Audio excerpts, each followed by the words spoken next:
Your brain is so stupid when it comes to your happiness. Like, it's insanely stupid to the point where it's gonna trick you into chasing material things. And you're gonna think, yo, I want this babe, I want these peas, I want this job. And you think, yeah, this is gonna bring me happiness. You get it, it's gonna bring you happiness. And you don't even notice. You're not thinking, oh, I thought this was gonna bring me happiness and it didn't. You just move on to the next thing. And your brain does this. So I'm trying to teach you, man, how to deal with this problem. This is definitely a problem and guys don't even notice it. So we all assume that something will give us happiness. What's your thing? So some people think it's a job, some people think it's peas. What's your thing in your head that you think, once I get this thing, I'll be happy, and keep that in your mind. So you have this strong intuition that this thing will bring you happiness, but your strong intuitions are very often wrong. Look at this picture here. There are 3 lines in it, yeah. Which line is the longest one? Not including the arrows. Looking at these lines, you're gonna think that the middle one is the longest and the top one is the shortest, just like intuitively, without thinking about it too much. But you're wrong, and they're actually all the same length. And this is just a visual illusion. You probably know a lot about visual illusions, or you've heard about them before. But as you can see, you had an initial intuition that one was longer than the other and the other is shorter, but no, they're all the same length. So if your eyes can be tricked, and your eyes are connected to your brain and the biology and all that, then how are you telling me that now your brain can't be wrong, even if you have a strong intuition towards something? Another thing is that your brain thinks relatively to reference points rather than fixed points, and these reference points change based on what you experience in life. There's a study, they got some people and they asked them, how much money do you need to be happy? And for these people, for every $1 extra that they made per hour, they needed $1.40 per hour more to be happy, to meet their threshold for happiness. So that just shows, like, across the population that there isn't actually a set threshold amount of money that people need to be happy, but it's all dependent on what you've experienced and what you currently have. And these reference points, especially in the era of social media, are even more volatile. The things you see on social media also affect your reference points because these are part of your experiences. And the things that you see on social media, the things that go viral are normally the extremes. That's just how social media is. When you're scrolling through social media, your reference points is now taking in the biggest extremes of society. So for example, you're seeing a story-taking bodybuilder most of the time on social media, or you're seeing these rich influencers on a private jet with bare peas. But that's not normal, obviously.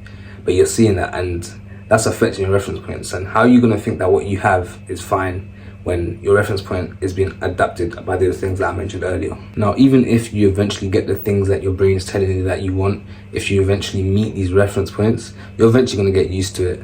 As we saw with the study about how much money you have increases how much money you think you need to be happy. It becomes your new normal.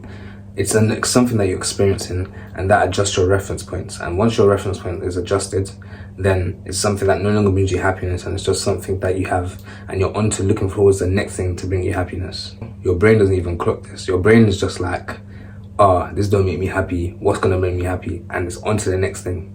So all these tricks that our brains are playing on us, what do we do about it? How do we deal with it? So I think the first thing, the most important thing, is awareness. And you pre this video, you should be aware now. Now that you're aware, there's another thing, mindfulness. Mindfulness is the ability to step out your thought of emotions and focus on the present moment and things that are physically happening. So, for example, your breathing, all the things you can feel, the things you can see, the things you can taste, the things you can hear, the things you can smell. I might have said one of those things twice, but whatever. So having good mindfulness will just allow you to catch yourself when you're in these traps that your brain sets for you, and really step out of it and realize, oh, this is my brain doing this to me, but I don't actually need to chase this thing for happiness. To improve your mindfulness, you want to do mindfulness meditations. I made a video about this, and you can click on the link in the description and you can pre that video. Another big thing is gratitude. If you have a grateful mindset, you're gonna be more appreciative of the things you have, and you're not gonna be looking towards the things you don't have for happiness and chasing things that you don't have for happiness, because you're grateful for the things that you have in your current life. To build that mindset, some people just don't have like a grateful mindset, like you're generally just automatically thinking you're not grateful. To build that mindset, you need to build a habit of gratitude. And one thing you can do that's called gratitude journaling, and you just do it every day. Again, that same video that I talk about how to meditate, I talk about how to gratitude journal as well. So you can just check that out after this video. Another method to deal with this is called savoring, and this is a method which will make it take longer for you to get used to things. So if you got a new job, for example, there's going to be a period of time where that no longer brings you happiness. However, if you savor that thing, the period of time that brings you happiness is going to be much longer. So to savor, you can do things like tell yourself how grateful you are for the experience. Think back to the time that you didn't have it and how things were worse off before then. Another thing you can do is just talk to your friends about it, talk to people about it. Savoring and gratitude are quite similar as well. But yeah, you're just putting more effort, you're going out there and you're kind of putting emphasis on the thing that you have. It's enough. I hate backers, bro. I hate backers. Anyway, another method is called negative visualization. Negative visualization, and this is when you visualize the worst case scenario, and this is gonna affect your reference points, and this will make you more grateful for what you currently have. So, we'll go through it right now. Yeah, I want you to close your eyes and imagine that you're with your mum. Close your eyes. Now imagine your mother that you live with. She goes to the doctor. She has an appointment, and she gets terrible news that she's sick. She doesn't have much time left to live. She comes back, she's anxious, she's upset. You're there comforting her, but you're not okay either. You realize that your mum's going through something very bad and she's not going to be around for very long.